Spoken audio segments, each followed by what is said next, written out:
ಎಲ್ರಿಗೂ ನಮಸ್ಕಾರ. ನೋಡ್ತಾ ನೋಡ್ತಾ ನ್ಯೂ ಇಯರ್ ಬಂದೇ ಬಿಡ್ತು. ಹೊಸ ನ್ಯೂ ಇಯರ್ ಬಂದ ತಕ್ಷಣ ನೆಕ್ಸ್ಟ್ ಬರೋ ಹಬ್ಬನೇ ಸಂಕ್ರಾಂತಿ ಹಬ್ಬ.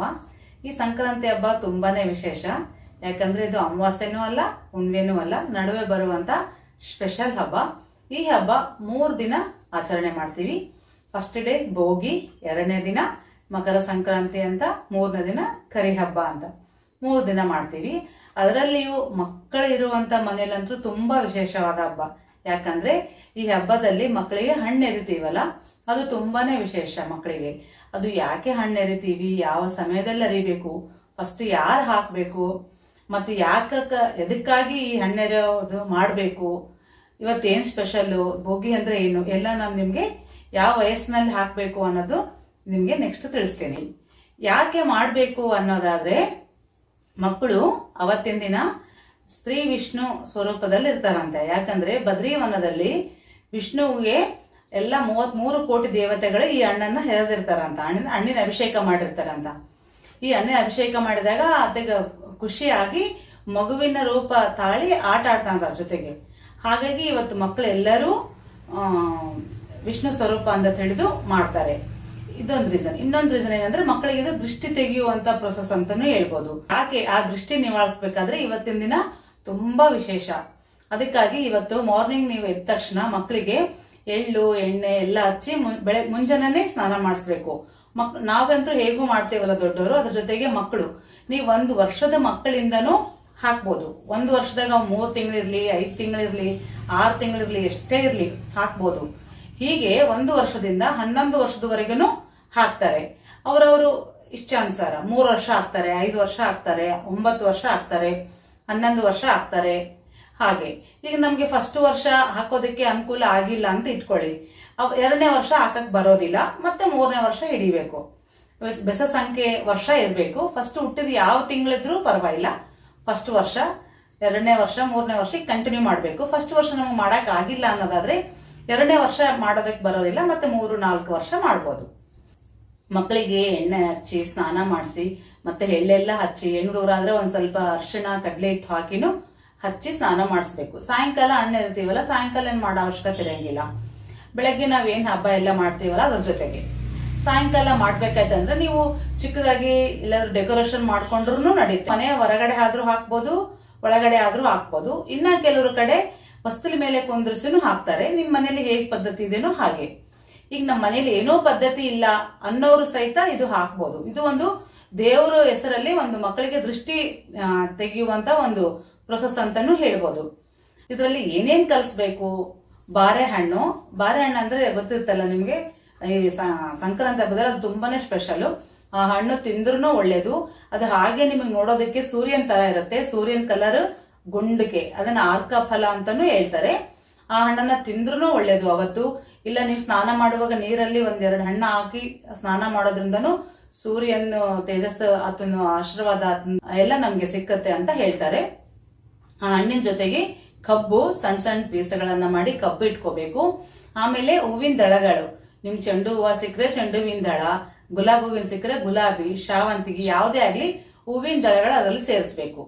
ನಮ್ಗೆ ಹೂವು ಸಿಕ್ಕಲ್ಲ ಅಂದ್ರೆ ಕೆಲವೊಬ್ರು ಮಂಡೋಳು ಸಹಿತ ಅದರಲ್ಲಿ ಕಲಿಸ್ತಾರೆ, ಅವ್ರವ್ರು ಇಷ್ಟ. ಹೂವು ಸಿಕ್ಕರೆ ಹೂವು ಹಾಕದೆ ಒಳ್ಳೇದು, ಇಲ್ಲ ಅಂತಂದ್ರೆ ನೀವು ಮಂಡೋಳು ಸಹಿತ ಹಾಕ್ಬೋದು. ಆಮೇಲೆ ಚಾಕ್ಲೇಟ್ಸ್, ಸಣ್ಣ ಸಣ್ಣ ಚಾಕ್ಲೇಟ್ಸ್ ಇರ್ತಲ್ಲ, ಮಕ್ಕಳೆಲ್ಲ ಬಂದಿರ್ತಾರಲ್ಲ, ಚಾಕ್ಲೇಟ್ಸ್ ಹಾಕ್ಬೇಕು. ಆಮೇಲೆ ಕಾಯಿನ್ಸ್ ಹಾಕ್ಬೇಕು. ಕಾಯಿನ್ಸ್ ಜೊತೆಗೆ ಹಣ್ಣು, ಕಾಯಿನ್ಸ್ ಎಲ್ಲ ನೀವು ಇದರಲ್ಲಿಟ್ಟು ಒಂದು ಟಬ್ಬಲ್ಲಿ ಎಲ್ಲಾನು ಮಿಕ್ಸ್ ಮಾಡಬೇಕು. ಮಿಕ್ಸ್ ಮಾಡಿದಾದ್ಮೇಲೆ ನೀವೆಲ್ಲಿ ಕೂಡ್ಸ್ಬೇಕು ಅನ್ಕೊಂಡಿರ್ತಾರಲ್ಲ ಮಕ್ಕಳಿಗೆ, ಅಲ್ಲಿ ಪೂರ್ವಾಭಿಮುಖವಾಗಿ ಇಲ್ಲ ಉತ್ತರಾಭಿಮುಖವಾಗಿ ಕೂಡಿಸಿ ರೆಡಿ ಮಾಡ್ಕೋಬೇಕು. ನೀವು ಅಷ್ಟಕ್ಕಿಂತ ಮುಂಚೆ ಫಸ್ಟ್ ನೀವು ವಿಷ್ಣು ದೇವರಾಗ್ಲಿ, ಅದಕ್ಕೆ ಸಂಬಂಧಪಟ್ಟ ಯಾವುದೇ ದೇವರಲ್ಲಿ ನಿಮ್ ಮನೆಯಲ್ಲಿ ಅದಕ್ಕೆ ಪೂಜೆ ಮಾಡಿ, ಅದನ್ನ ಬೊಗಸೆಯಲ್ಲಿ ಫಸ್ಟ್ ಹಣ್ಣು ತಗೊಂಡು clockwise anticlockwise 3 ಸಾರಿ ತೆಗೆದು ಅದಕ್ಕೆ ಹಾಕ್ಬಿಡ್ಬೇಕು. ಅಂದ್ರೆ ಭಗವಂತನಿಗೆ ಫಸ್ಟ್ ನಾವು ಹಾಕಿದಂಗ. ಅದಾದ್ಮೇಲೆ ಮಕ್ಕಳಲ್ಲಿ ಕೂಡಿಸಿ ಒಂದು ಉಂಗುರ, ಗೋಲ್ಡ್ ರಿಂಗ್ ಯಾವ್ದಾದ್ರು ಇಟ್ಕೊಂಡು ಎಚ್ಚರ, ಯಾಕಂದ್ರೆ ಗೋಲ್ಡ್ ಈಗ ಬಹಳ ಕಾಸ್ಟ್ಲಿ ಆಗಿದೆ. ಒಂದು ನೀವು ತಾಯಿ ಫಸ್ಟ್ ತೆಗಿಬೇಕಿದು. ತೆಗಿಬೇಕಾದ್ರೆ ನೀವೆಲ್ಲ ಕಲ್ಸಿಟ್ಟಿರ್ತೀರಲ್ಲ, ಅದನ್ನ ಇಷ್ಟೊಂದು ಬೊಗಸೆಯಲ್ಲಿ ತಗೊಂಡು ಅದ್ರ ಮೇಲೆ ಒಂದು ಉಂಗುರ ಇಟ್ಕೊಂಡು ನೆತ್ತಿ ಮೇಲೆ ಹಾಕ್ಬೇಕು. ಅಂದ್ರೆ ತಲೆ ಮೇಲೆ ಹಾಕೋದ್ರಿಂದ ಇಲ್ಲಿ ರಂಧ್ರ ಇರುತ್ತಂತ, ಅಲ್ಲಿಂದ ದೃಷ್ಟಿ ಕೆಳದತ್ತೆ ಅಂತೇಳಿ ಕ್ಲಾಕ್ ವೈಸ್ ಪಾಪು ನೀವು ಹೆಣ್ಣು ಪಾಪು ಇರ್ಲಿ ಗಂಡು ಪಾಪು ಇರ್ಲಿ ಕ್ಲಾಕ್ ವೈಸ್ 3 ಸಾರಿ, ಆಂಟಿ ಕ್ಲಾಕ್ ವೈಸ್ 3 ಸಾರಿ ತೆಗೆದು ತಲೆ ಮೇಲೆ ಹಾಕ್ಬೇಕು. ಈಗ ತಾಯಿ ತಂದೆ ಹಾಕಿದ್ಮೇಲೆ ಅವ್ವ ತಾತ ಮನೆಯಲ್ಲಿ ಮಾಮ ಚಿಕ್ಕಮ್ಮ ಚಿಕ್ಕಪ್ಪ ಯಾರು ಇರ್ತಾರ ಅವರೆಲ್ಲ ಹಾಕ್ಬೇಕು. ಆಮೇಲೆ ಇದಕ್ಕೆ ಅಕ್ಕಪಕ್ಕದವ್ರು ಮುತ್ತೈದವ್ರನ್ನ ಕರೆದ್ರೂ ತುಂಬಾ ಒಳ್ಳೇದು. ಕೆಲವ್ರು ಆದ್ರೆ ಈ ಸಂಕ್ರಾಂತಿ ಹಬ್ಬಕ್ಕ ಬಾಗಿನ ಅಂತಾನು ಕೆಲವ್ರು ಕೊಡ್ತಾರೆ. ಆ ತರ ಕೊಟ್ಟಂಗೂ ಆಗುತ್ತಲ್ಲ, ನಿಮ್ ಪಕ್ಕದವ್ರು ಮುತ್ತೈದವರಿಗೆಲ್ಲ ಕರೆಸಿ ಅವ್ರ ಕಡೆಯಿಂದನೂ ನಿಮ್ ಮಗುವಿಗೆ ಈ ತರ ದೃಷ್ಟಿ ತೆಗೆಸಿ ಹಾಕೋದ್ರಿಂದ ತುಂಬಾನೇ ಒಳ್ಳೇದಾಗುತ್ತೆ. ಬಂದವರಿಗೆ ನೀವು ಹಾಗೆ ಕಳಿಸ್ಲಾರ್ದಂಗ ಸ್ವಲ್ಪ ಅರ್ಶಿನ ಕುಂಕುಮ ಆಗ್ಲಿ, ಆದ್ರೆ ಬ್ಲೌಸ್ ಪೀಸು ಇಲ್ಲಾಂದ್ರೆ ನಿಮ್ದು ಏನಾದ್ರು ಬಾಗಿನ ಸಾಮಾನು ಯಾವ್ದಾದ್ರು ಕೊಡ್ಬೋದು. ಇಲ್ಲ ಕಡೆಗೆ ಅರ್ಶಿನ ಕುಂಕುಮ ತಾಂಬೂಲ ಸಹಿತ ಕೊಟ್ಟು ಕಳಿಸ್ಬೋದು. ಈಗ ನೀವು ಕೆಳಗಡೆ ಹಣ್ಣು ಎರ್ದಿರ್ತಿರಲ್ಲ, ಕೆಳಗಡೆ ಎಲ್ಲ ಬಿದ್ದಿರ್ತಾವ ಚಾಕ್ಲೇಟು, ನೀವು ಮಂಡಾಳ ಹಾಕಿದ್ರೆ ಮಂಡಾಳು, ಕಾಯಿನ್ಸು ಮತ್ತೆ ಕಬ್ಬು ಅವೆಲ್ಲ ತಿನ್ಬೇಕಾ ತಿನ್ಬಾರ್ದಾ ದೃಷ್ಟಿ ತೆಗೆದುವಲ್ಲ ಅಂತಾರ. ಹಾಗೇನಿಲ್ಲ, ನಾವು ಭಗವಂತನ ಸ್ವರೂಪ ಅಂತ ತಿಳಿದಿರ್ತೀವಲ್ಲ ಮಕ್ಕಳಿಗೆ, ಅವೆಲ್ಲಾನು ಮಕ್ಳು ಬಂದಿರ್ತಾರಲ್ಲ ತಿನ್ಬೋದು. ಅದ್ರಲ್ಲಿ ಹಾಕಿರೋ ಕಾಯಿನ್ಸ್ ಯಾರಾದ್ರೂ ದಾನಗಾರು ಬಂದ್ರೆ ಅಥವಾ ಗುಡಿ ಹತ್ರ ಯಾರಾದ್ರೂ ಕುಂತಿರ್ತಾರಲ್ಲ ಅಲ್ಲಿನೂ ಕೊಡ್ಬೋದು. ಇವು ತಿಂದ್ರೂ ಏನ್ ಪರವಾಗಿಲ್ಲ. ಇಲ್ಲ ನಾವು ತಿನ್ನಂಗಿಲ್ಲ, ನಮ್ ಕಡೆ ನಾವೆಲ್ಲಾದ್ರೂ ತುಳ್ಳ್ಯಾರ ಜಾಗಕ್ಕೆ ಹಾಕ್ತಿವಂದ್ರೆ ಆ ತರನು ಕೆಲವ್ರು ಹಾಕ್ತಾರೆ. ಹೂಗಳನ್ನು ಮಾತ್ರ ಯಾರು ತುಳ್ಳ್ಯಾರ ಜಾಗಕ್ಕೆ ಒಯ್ದು ಹಾಕ್ಬೇಕು.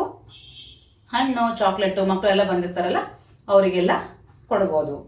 ಗೊತ್ತಾಯ್ತಲ್ಲ ಫ್ರೆಂಡ್ಸ್. ಸೂರ್ಯಾಸ್ತ ಸಮಯಕ್ಕೆ ಹಾಕ್ಬೇಕು. ಸೂರ್ಯಾಸ್ತ ಸಮಯ 4ರಿಂದ 6 ಹಾಕ್ಬೇಕು. 4:15ಯಿಂದ 6 ತನ ಹಾಕ್ಬೇಕು. ಸ್ವಲ್ಪ ಹೊತ್ತಾದ್ಮೇಲೆನೂ ಹಾಕ್ತಾರೆ, ಅವ್ರವ್ರ ಇಷ್ಟ. ಅದು ಈ ತರ ಹಾಕಿದ್ರೆ ತುಂಬಾ ಚೆನ್ನಾಗಿರುತ್ತೆ. ಸಂಕ್ರಾಂತಿ ಹಬ್ಬನ ಮಕ್ಕಳಿಗೆ ಈಗ ಮಾಡೋದ್ರಿಂದ ಅವರ ದೃಷ್ಟಿ ಕಡಿಮೆ ಆಗುತ್ತೆ, ಆಮೇಲೆ ಅವ್ರ ಆಯುಷ್ಯ ವೃದ್ಧಿ ಆಗುತ್ತೆ. ಆಮೇಲೆ ಕೆಲವು ಚಿಕ್ಕ ಪುಟ್ಟ ಸುಸ್ತುಗಳು ಬಂದೇ ಬರ್ತಾ ಇರ್ತಾವ ಮಕ್ಳಿಗೆ. ಕ್ಲೈಮೇಟ್ ಚೇಂಜ್ ಆದಾಗೆಲ್ಲ ವಾತ ಶೀತ ಪಿತ್ತ ಅವೆಲ್ಲ ಬರ್ತಾ ಇರುತ್ತೆ, ಜ್ವರ ಬರ್ತಾ ಇರುತ್ತೆ, ಕೆಲವರು ವೀಕ್ನೆಸ್ ಇರ್ತಾರೆ. ಈ ತರ ಮಾಡೋದ್ರಿಂದ ನಿಮ್ಗೆ ಮಕ್ಕಳು ದಷ್ಟಪುಷ್ಟಿ ಆಗ್ತಾರೆ, ಚೆನ್ನಾಗಾಗ್ತಾರೆ, ಅವ್ರ ಆರೋಗ್ಯ ವೃದ್ಧಿಸುತ್ತೆ.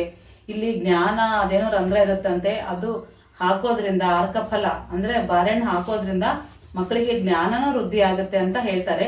ಹಿರಿಯರು ಏನೇ ಮಾಡಿದ್ರು ಒಂದು ರೀಸನ್ ಇದ್ದೇ ಮಾಡಿರ್ತಾರಲ್ಲ, ಅದನ್ನ ನಾವು ಫಾಲೋ ಹಾಕಂತ ಹೋಗ್ಬೇಕು. ನಾವ್ ಜನರಿಗೆ ಗೊತ್ತಿರಲ್ಲ, ಇದನ್ನ ಸ್ವಲ್ಪ ಶೇರ್ ಮಾಡಿದ್ರೆ ಅವ್ರಿಗೂ ಗೊತ್ತಾಗುತ್ತೆ.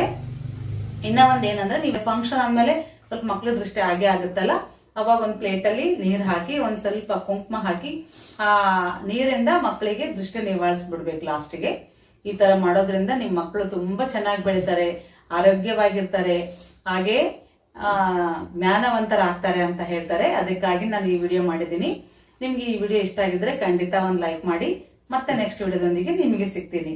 ಅಲ್ಲಿವರೆಗೂ ನಮಸ್ಕಾರ.